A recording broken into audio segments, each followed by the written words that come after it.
বাবারা? হ্যাঁ, মনে থাকবে? আচ্ছা, শাবাশ। এবং মেনে চলবো আমরা? হ্যাঁ, শাবাশ। আর এই যে এইখানে আমার কোন কোন মায়েরা এবং বাবারা বাবার মোটরসাইকেলে উঠো বলো তো? হ্যাঁ, এই তো পাওয়া গেছে। আচ্ছা মা, এখন কিন্তু আমি আর বলবো না। কেন আমি এটা বলছি? ওই যে এর আগে মোটরসাইকেলে হেলমেটের কথা বললাম না, তোমরা এরপরে তোমাদের বাবাদেরকে বলবা যে তুমি তোমার হেলমেট এবং আমার হেলমেট কিনে দিতে বলবা মা? হ্যাঁ বাবারা, তোমরা বলবা। কারণ হলো কি, যে একটা হেলমেট কিন্তু একটা দুর্ঘটনা থেকে রক্ষা করতে পারে, জীবন মোটামুটি ভাবে বাঁচাতে পারে। তো তাহলে তোমরা তোমাদের বাবাদেরকে হেলমেট কিনে দিতে বলবা?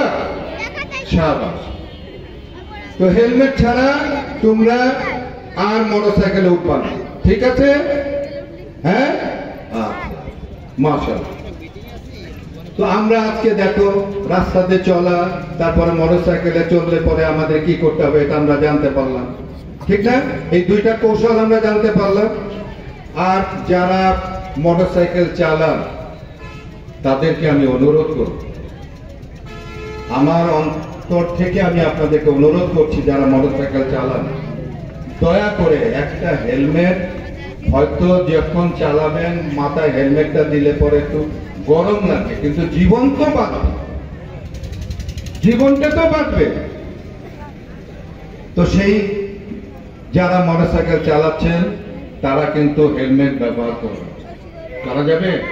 করা যাবে ভাই? ইনশাআল্লাহ।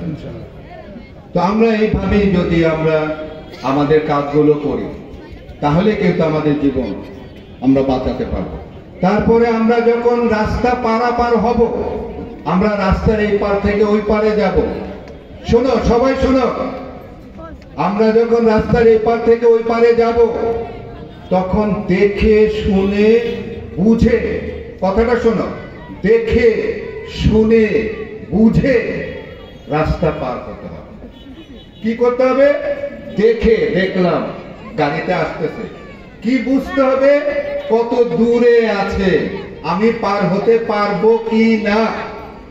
যদি মনে হয় যে পার হতে পারবো, যথেষ্ট সুযোগ আছে, তখনই পার হব, তার আগে পার হওয়া যাবে না। যাবে তার আগে?